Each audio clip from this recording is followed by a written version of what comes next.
MP की 28 सीटों पर होने वाले उपचुनाव की गहमागहमी अब लगातार बढ़ती जा रही है। सियासी बिसात पर नित नई चाल चली जा रही है। वीडियो वायरल हो रहे हैं। कहीं परंपराओं के नाम पर नेक के जरिए दरियादिली दिखाई जा रही है। नेता मतदाताओं को लुभाने के लिए हर जतन कर रहे हैं। इस बीच कांग्रेस ने अपने 3 सीटों पर भी प्रत्याशियों का ऐलान कर दिया, जबकि बीजेपी में अभी भी उम्मीदवारों पर उहापोह की स्थिति बनी हुई है। सियासी दांवपेच और मतदाताओं को रिझाने की ऐसी ही कुछ खास खबरों को हम सजों कर लाए हैं अपने खास कार्यक्रम 28 का अखाड़ा में। तो आइए शुरू करते हैं 28 का अखाड़ा।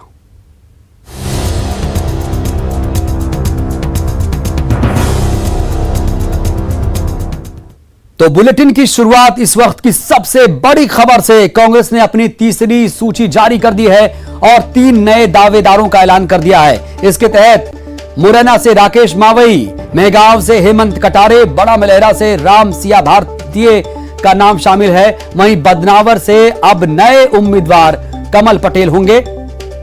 अभी भी ब्यावरा से उम्मीदवार का ऐलान होना बाकी है। तो कुल मिलाकर कांग्रेस ने 27 सीटों पर उम्मीदवारों के नामों का ऐलान कर दिया है। मात्र 1 सीट ब्यावरा पर अभी भी लगता है कि पेच सुलझा नहीं है।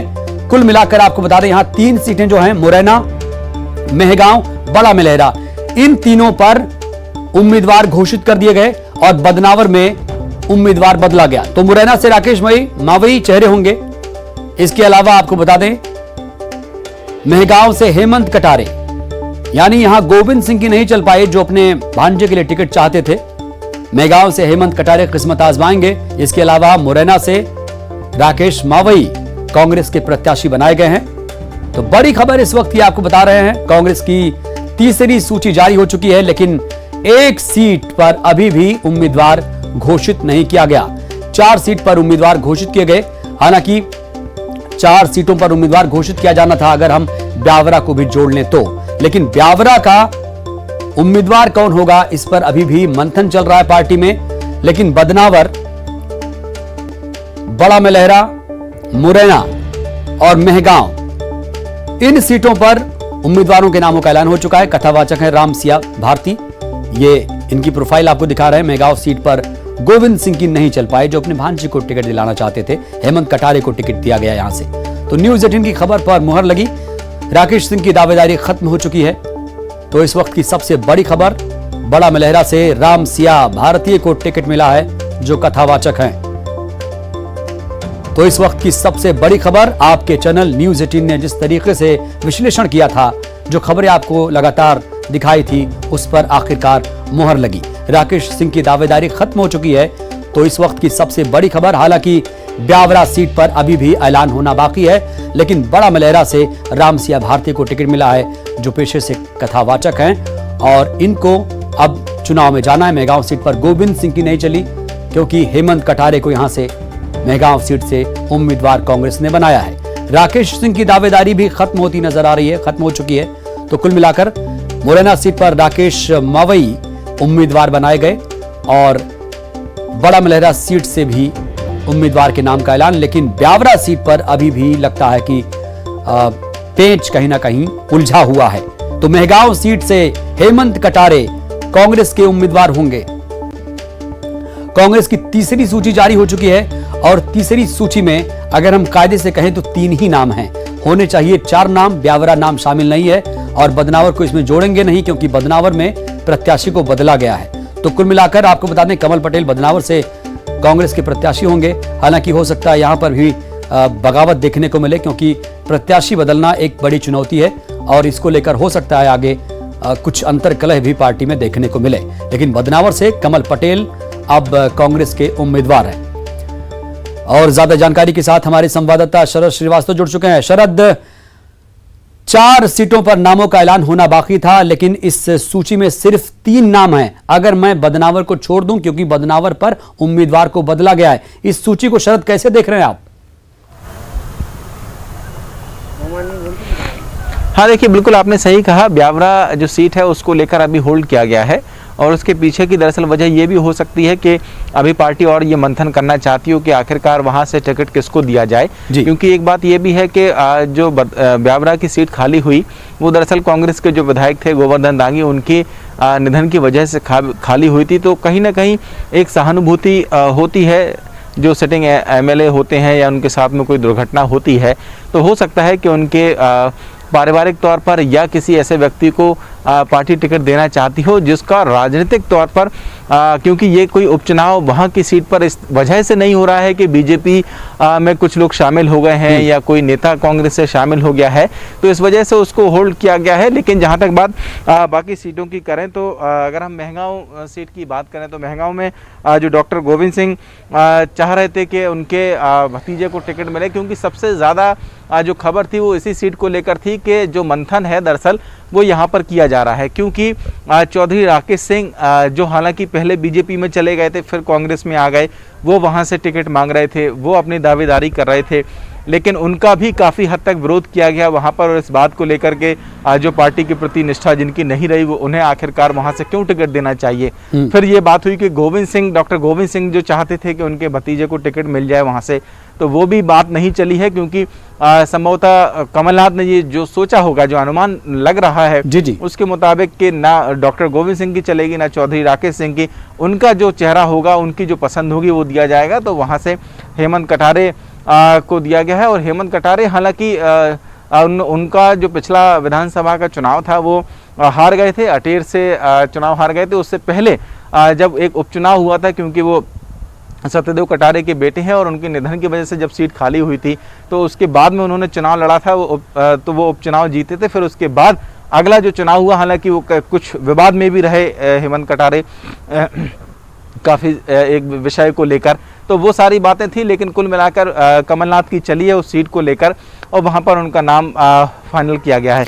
बिल्कुल, तो कहीं ना कहीं शरद कहा जा सकता है कि जो सर्वे हुआ था पार्टी की तरफ से, 3 बार सर्वे किया गया था, कहीं ना कहीं सर्वे को यहां पर दरकिनार किया गया।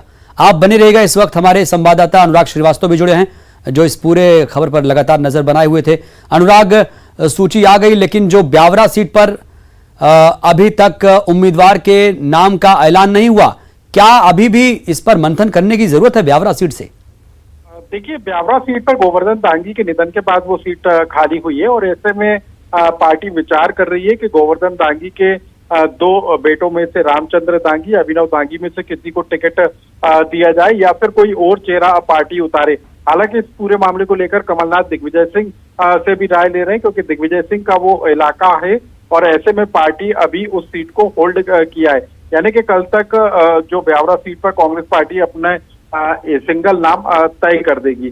तो ये सीट को फिलहाल होल्ड किया गया है, क्योंकि दिग्विजय सिंह के साथ मंथन किया जाएगा और उसके बाद उस सीट पर किसी नाम को फाइनल किया जाएगा। लेकिन चर्चा इसी बात को लेकर है कि जो कांग्रेस विधायक थे जिनके निधन के बाद वो सीट खाली हुई है, उनके बेटे या उनके परिवार में से किसी एक को कांग्रेस पार्टी अपना उम्मीदवार घोषित कर सकती है।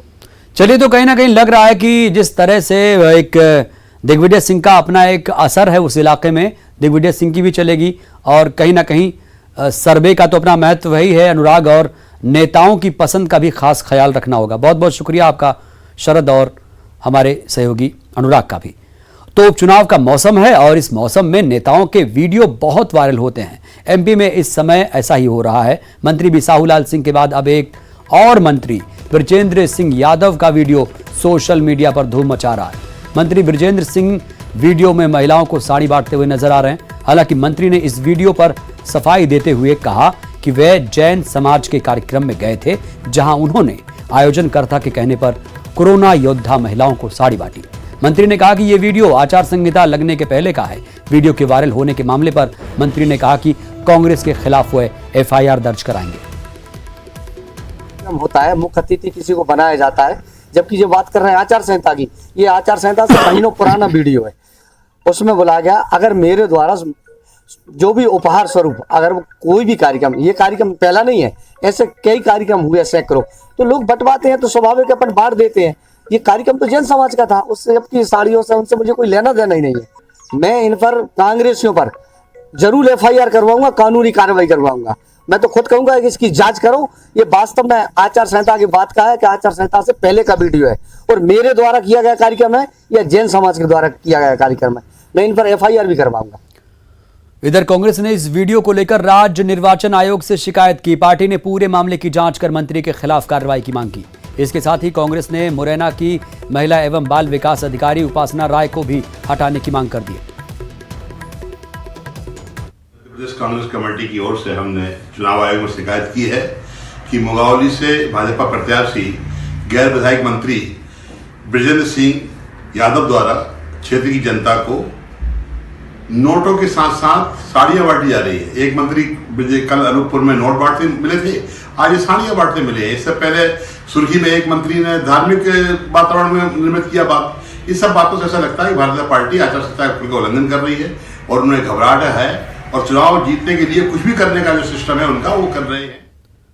कांग्रेस ने चुनाव आयोग से बीजेपी की एक और शिकायत की। कांग्रेस ने बीजेपी सरकार पर उपचुनाव वाली सीटों के आसपास निर्माण कार्यों का भूमि पूजन और शिलान्यास करने की शिकायत की। कांग्रेस ने अपनी शिकायत में 8 अक्टूबर से 31 अक्टूबर के बीच में भूमि पूजन और शिलान्यास की तैयारी का आरोप लगाया और चुनाव आयोग से उपचुनाव वाली सीटों के आसपास के भूमि पूजन और शिलान्यास कार्यक्रम पर रोक लगाने की मांग की।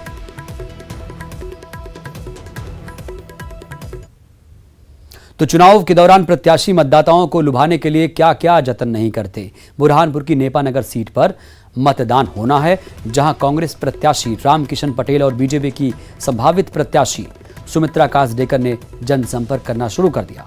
इस दौरान दोनों ही प्रत्याशी परंपरा के नाम पर आचार संहिता का उल्लंघन करते पाए गए। दरअसल दोनों प्रत्याशियों की तस्वीरें सोशल मीडिया पर वायरल हो रही हैं, जिसमें परंपरा के नाम पर उनकी आरती उतारी जा रही है, जिसके बाद दोनों आरती की थाली में नकद राशि रखते हैं। सोशल मीडिया के जरिए इनकी शिकायतें जिला निर्वाचन अधिकारी तक पहुंचाई जा रही हैं, जिसके बाद उन्होंने कहा कि सभी प्रतिनिधियों को प्रशिक्षण दिया जाएगा। मीडिया के माध्यम से ये तथ्य संज्ञान में आया है कि दोनों राष्ट्रीय राजनीतिक दलों के जो प्रत्याशी हैं या जो संभावित उम्मीदवार हैं, उनके ऐसे वीडियो मीडिया में सामने आए हैं जहां पर वो किसी कन्या को या किसी बालिका को पूजा के एवज में 100 रुपये या 500 रुपये कुछ राशि वहाँ पूजा के एवज में या परंपराओं के रूप में देने की बात आ रही है। तो ऐसे वीडियो को मैं मीडिया के साथियों से कहूँगा कि एक तो मुझे व्हाट्सएप कर दें ताकि हम लोग आरोप के माध्यम से उसकी जांच करा पाएँ और जांच के बाद में अगर आचार संहिता का उल्लंघन मिलेगा तो उसमें तदनुसार जो है नियमानुसार कार्रवाई की जाए। और 28 का अखाड़ा में वक्त एक छोटे से ब्रेक का। के बाद हाजिर हूं। मध्य प्रदेश में अब बुजुर्गों पर भी सियासत शुरू हो गई है। बीजेपी ने कांग्रेस पर बुजुर्गों की योजनाओं को बंद करने का आरोप लगाया और कहा कि कमलनाथ सरकार में बुजुर्गों के साथ सबसे ज्यादा आपराधिक घटनाएं हुई, तो वहीं कांग्रेस ने बीजेपी पर बुजुर्गों पर सबसे ज्यादा अत्याचार करने का आरोप लगाया। स्पष्ट रूप से जो ये अत्याचार भारतीय जनता पार्टी बुजुर्गों पे करती थी, जिस पेंशन को 300 रुपए मनमोहन सिंह जी दे के गए थे उसे 6-6 महीने तक नहीं देती थी, उससे हमने 600 बढ़ाने का काम किया। अगर इनको ये अत्याचार दिखता है तो ये अत्याचार है, तो हम क्या कर सकते हैं कि मध्य प्रदेश के गरीबों का जो बुजुर्ग है उनके सम्मान के लिए उनकी पेंशन बढ़ाना, और उससे हम 1000 करने वाले थे। इनने सरकार गिरा के उनकी पेंशन बढ़ने से रोकने का काम किया। कांग्रेस मध्य प्रदेश में चुनावी बिगुल बच चुका है। ऐसे में सत्ता के लिए कांग्रेस हो या बीजेपी, हर एक पार्टियां अपनी तरह से पूरी कोशिश कर रहे हैं। ऐसे में क्या है छतरपुर के बड़ा मलहरा विधानसभा का चुनावी हाल, आइए आपको दिखाते हैं।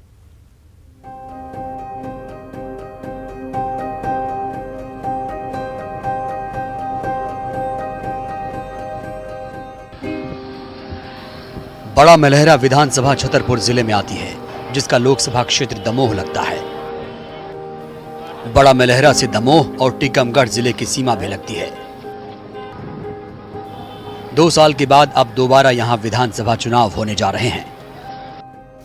वजह, कांग्रेस के प्रद्युम्न सिंह लोधी ने कांग्रेस छोड़ बीजेपी का दामन थाम लिया। प्रद्युम्न सिंह लोधी की बात करें तो वह दमोह जिले के हिंडोरिया के रहने वाले हैं। साल 2018 में कांग्रेस ने उन पर विश्वास जताया और उन्होंने बीजेपी की पूर्व मंत्री रह चुकी ललिता यादव को 15,779 वोटों से शिकस्त दी थी।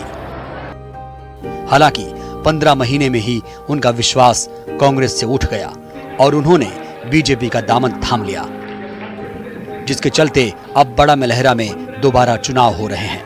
प्रद्युम्न सिंह लोधी का आरोप था कि उन्होंने क्षेत्र के विकास के लिए पार्टी के बड़े नेताओं से कई बार गुहार लगाई, लेकिन इसे अनदेखा किया गया और मजबूरी में उन्हें कांग्रेस छोड़नी पड़ी। बीजेपी में आते ही उन्हें नागरिक आपूर्ति निगम का अध्यक्ष भी बना दिया गया। बड़ा मलहरा सीट के वोटर्स की बात करें तो यहां कुल वोटर्स की तादाद 2,13,535 है, जिसमें पुरुष वोटर्स की संख्या 1,14,968 है और महिला वोटर्स की तादाद 98,558 है। वहीं थर्ड जेंडर वोटर्स की संख्या सिर्फ 9 है। अगर बड़ा मलहरा के जातिगत समीकरण की बात करें तो ये सीट लोधी बाहुल्य है। यहां लोधी वोटर्स की तादाद 45% से ज्यादा है, जबकि यादव वोटर्स की तादाद करीब 35% है। लोधी और यादव वोट यहां निर्णायक भूमिका में रहते हैं। वहीं अगर सीट के इतिहास पर नजर डालें तो 1993 से अब तक यहां 4 बार बीजेपी, 1 बार बीजेएसएच और 1 बार कांग्रेस पर जनता ने भरोसा जताया है। खास बात यह है कि साल 2003 में फायर ब्रांड नेता उमा भारती ने यहीं से जीतकर सत्ता का सिंहासन हासिल किया था।